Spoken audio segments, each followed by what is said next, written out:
Today we're going to learn about double exposure. Double exposure comes from traditional film, where if you were to take a picture and not load the next frame and take the next picture, they would simply overlap.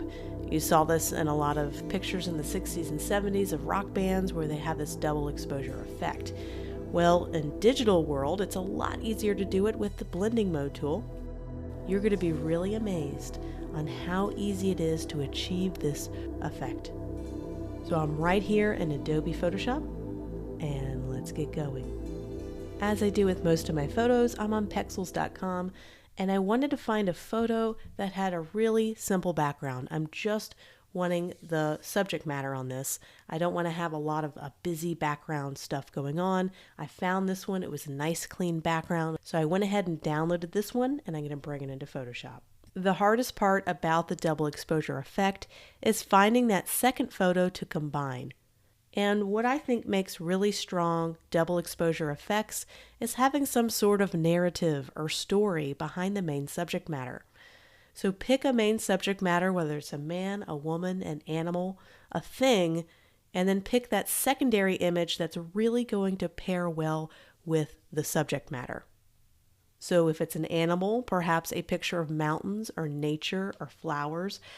If it's a picture of a man longing to be in nature because he's stuck in the city, it's always nice to have some kind of narrative or story-driven idea behind your double exposures. It just adds a little bit of extra details behind your work.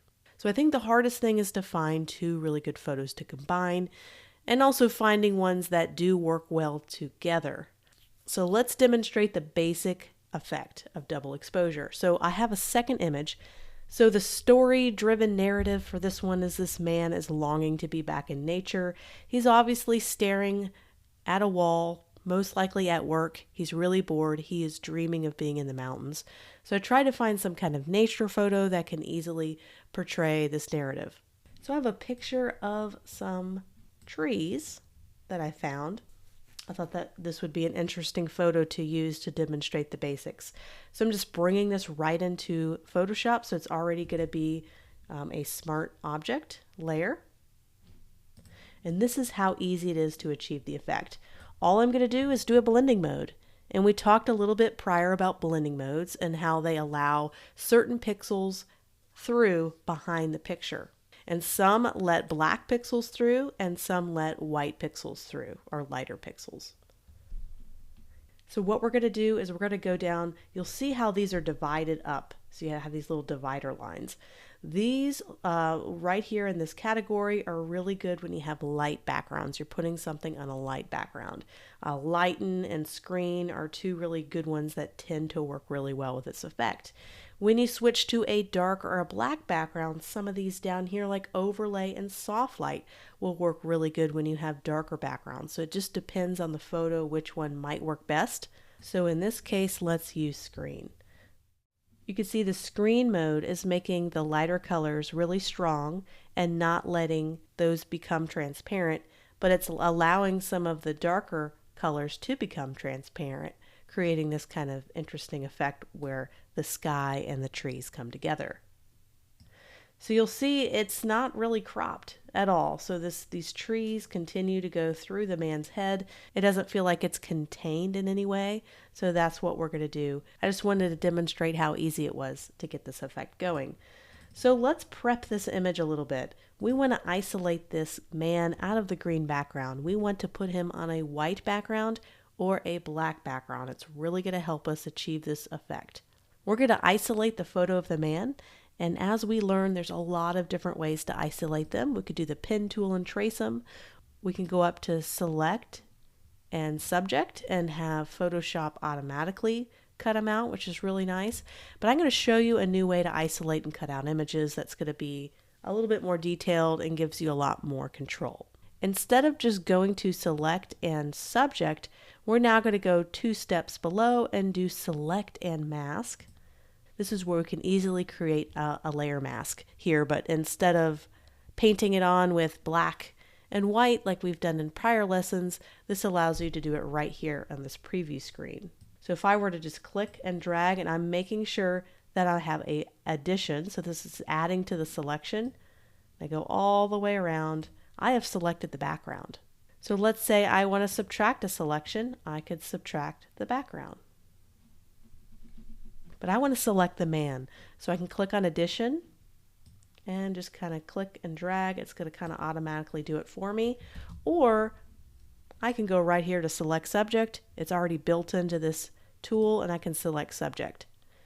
What's really neat is it has this extra refine hair option. If you have someone who has, let's say, women's hair, especially curly hair, can be really hard to mask on your own, and sometimes this refine hair tool can give you that extra refinement. It runs a different algorithm that helps you refine hair on really complicated selections. But let's say it didn't do a really good job in one point. That's where this is great because I can be very selective about what I mask.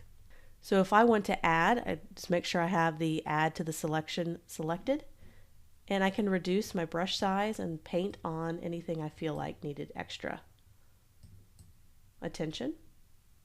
And also if I feel like I over selected something, I can, looks like this is a pretty good selection, but I could just click and then deselect a certain portion. You can also smooth feather your selections as well. So if I were to increase the feather, it'll give it almost a kind of a glow or a feathering effect around the selection.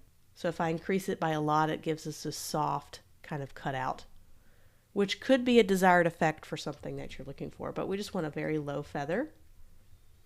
And smooth is going to smooth out any jagged selection. So if you have a really jagged selection that's looking really rough, sometimes smoothing will help smooth out those rough selection lines. And you can clear your selection anytime you want to start right on over. Okay, so when you're done, click OK. And I have a pretty decent selection. So now that I have the man selected, I'm going to go down here and just click on layering mask. It's going to go ahead and mask it all for me. The background is totally gone, and I think we have a pretty decent selection.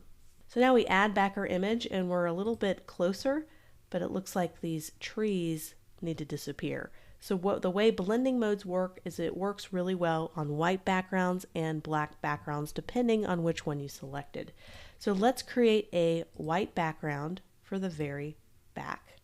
A white rectangle and put it in the very, very bottom. So now we have a white background, we have our man selected. So now let's toggle back on our forest. And you notice on the white background, what the screen blending mode does is anytime you have a white background, it's going to go ahead and look like it's disappeared because it's not letting any of those, it's letting all the pixels through and the background through the front. So it looks like it's not even there.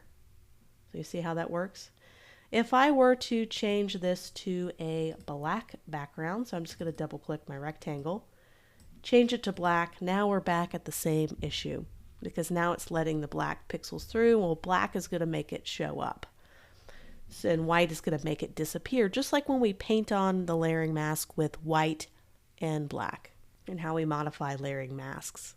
I'm going to check out some other blending modes that's going to allow that white to disappear and be masked behind. So in this case, soft light. But let's go back to our white background. So now what we want to do is find a good position for this. So we can make this a little bit smaller. And click enter. And what I need to do is we have this kind of sharp line. It doesn't feel like the two images are unified together. So I can create a layering mask on this, the woods that has the screen blending mode, just putting a layering mask on it. And I'm going to paint with white and black like we did before with layering masks. So I have my white and black selected and I'm going to do black, paintbrush. I always get my soft round brush and let's make it not too big and not too small, just 300 or so. And I'm just going to go in, I'm going to soften this up, and sometimes to get a bigger, more gradual feathering effect, you'll have to make your brush a little bit bigger. So just coming in and just blending that a little bit, kind of erasing a little bit of that so it doesn't look like you get that sharp edge. So now it feels like these are really together as one image. And so there is a very, very simple double exposure. I can go down to the man and I have him and I have the layering mask here. I can select the layering mask and modify that. This is the layering mask that was created by the selected mask that we went through. So I'm clicking that, and of course we can paint on with white and black. So let's go ahead and paint with black, and it's going to allow some of that to disappear, this image to disappear and be masked. And we could kind of mask the edges if we want it to look like it's feathering out into nowhere. If we didn't have the birds, it'd be a little bit easier to do that, but we can find a way to select the birds and mask that out. So that's super duper basic. Let's go back in our history to where we were before. And we're going to try a different image. So I'm going to delete this one, and we're going to try this image right here.